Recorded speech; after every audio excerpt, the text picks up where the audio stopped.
Droit applicable, acte d'émission des obligations, émission d'obligations. Si je mets le micro plus près, ça sera encore mieux. Voilà.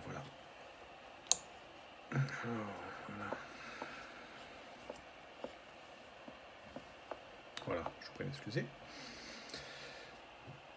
Alors, droit applicable, acte d'émission des obligations, émission d'obligations. Bonjour Bertrand Mario, avocat à la Cour. Il est intéressant d'effectuer un bref rappel sur certains exposés que nous avons publiés depuis l'exposé numéro 129 et 118. Toute société peut-elle émettre des obligations, l'émission de valeurs mobilières, qui était le premier exposé où nous abordions la question des émissions d'obligations jusqu'à aujourd'hui, au numéro 159, et plus largement, second exposé traitant directement de la gestion d'actifs au Grand-Duché de Luxembourg, donc le 159. L'exposé présent en espèces. Et voilà, le second exposé, c'était bien le numéro 129. Toute société peut-elle émettre des obligations, l'émission de valeurs mobilières. Et c'était donc le premier exposé où nous abordions la question des émissions d'obligations.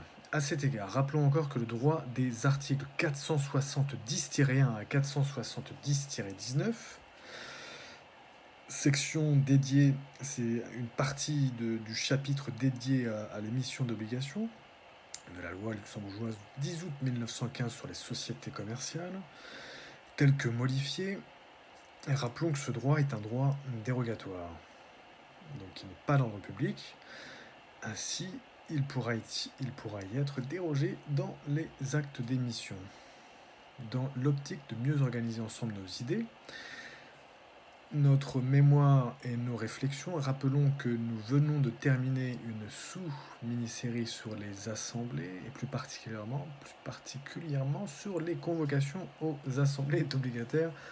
Pardonnez-moi, le travail à distance, on ne voit pas trop ses collègues tout proches et on parle donc un peu moins, on a du mal à articuler, c'est mon cas, n'est-ce pas?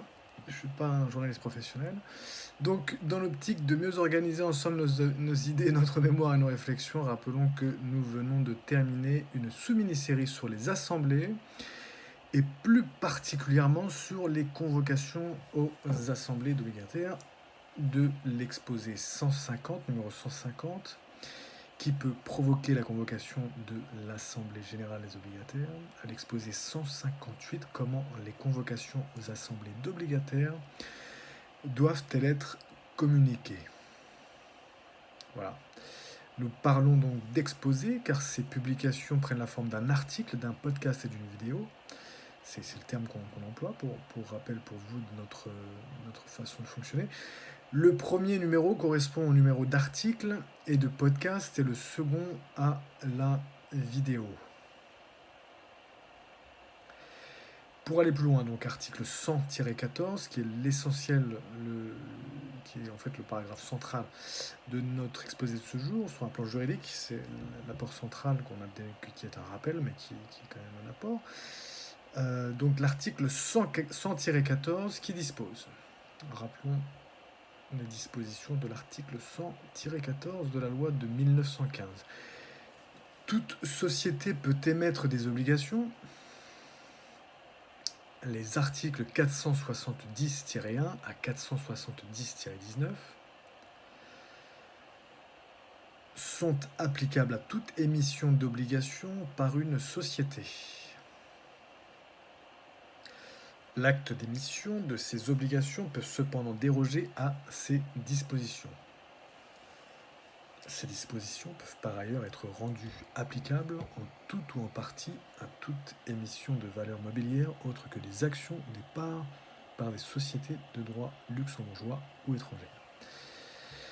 Voilà pour les dispositions de l'article 100-14 de la loi de 1915. Et puis aussi, pour aller plus loin, vous pouvez vous reporter au chapitre en question, 470-1 et suivante, la loi du 10 août 1915 sur les sociétés commerciales telles que modifiées.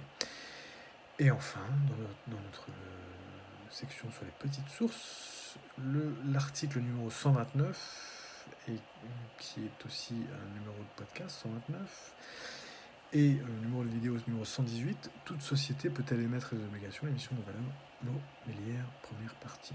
Voilà pour l'exposé de ce jour. Si vous avez aimé cette vidéo, vous pouvez cliquer sur le like et vous abonner à la chaîne YouTube Bertrand Marguerite Avocat. Et vous pouvez également mettre 5 étoiles dans Apple Podcast. Le podcast du droit et de l'impact. Merci beaucoup. Bertrand Marguerite Avocat.